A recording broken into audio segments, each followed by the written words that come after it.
What the SHILLS don't tell you.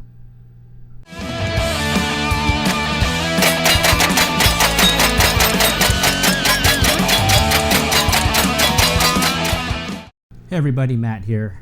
So today I have these DECIBULLZ hearing protection filters. I purchased these from Amazon myself. I am not a shill. I bought these with my own money. There'll be a link in the description and the pinned comment if you want to check them out. I think the shill videos started to pop up about a year ago or so. I watched several of them to try and determine what type of hearing protection I wanted to purchase myself. There are a couple key things that those videos don't explain at all that are very important for you to know if you do purchase these, and I wanted to go over them with you because, as you know, the SHILLS, they just get free products. They slap together some quick video. They're all cookie cutter videos. They don't really give you everything you need to know about them. They just want to get it completed, make the manufacturer happy, so they keep getting more free stuff. Well, that's not me. I don't get anything for free. Probably just like you. Pay your hard-earned money for this stuff, so you need to know what you're purchasing. First thing that I want to point out is DECIBULLZ. They make several different types of filters depending on the environment you're going to be in. Okay, these are percussive filters because I'm going to be using these for shooting. So these are meant to protect yourself from sudden loud noises, not continuous loud noises. Those are different filters. So those are going to be more for musicians, concert goers, construction workers who are around loud noises that are more constant. The percussive filters are supposed to filter out the loud noises as they occur. However, when there's no loud noises, they should allow you to hear somewhat clear. So here's what you get in the box. You get a nice carrying case. You get 3 different sizes of foam inserts. You get 3 different sizes of rubber inserts. You're going to want to start with the rubber ones, not the foam ones, for doing the molding process. So I dry fit the rubber inserts to find the size that I thought was going to work best for me. So I'll start with this, and then obviously you can change them out later if you feel you need to. Now, this first step is super important. This is what the shill videos do not tell you. Remove the filter before you drop this in your hot water.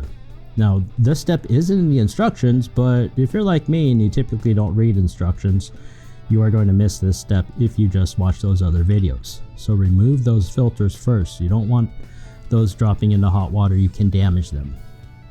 Now, after you have those removed, then you're ready to put these in your hot water for about 5 minutes. You remove them, let them cool down for a few seconds, and you're going to do these individually. Okay, you're going to insert into your ear, and they are very visibly marked with an L and an R. You're going to put one in your ear. You're going to mold it to the cavity of the inside of your ear with a fingertip. Be sure you don't use a nail, and of course you don't want any piercings to get in the way, so you got to take those out if you have any inner ear piercings. Once you've molded it to the inside of your ear, it's going to be about 5 minutes for it to set. You're occasionally going to keep pressing on it to make sure it's holding its shape. After the 5 minutes,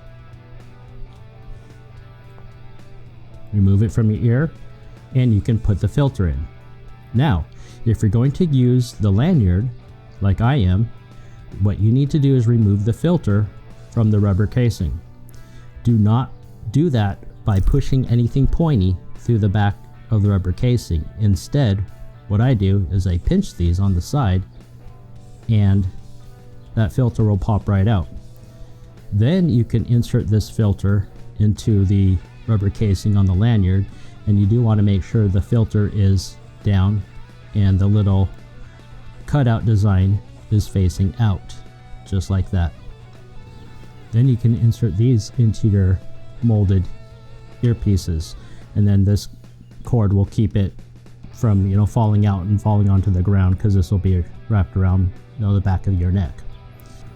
Alright, so that's a proper way of how to utilize these hearing devices. If you made it to the end, I appreciate you watching. Like, comment, subscribe, do all that stuff you already know how to do. I gotta go. Bye.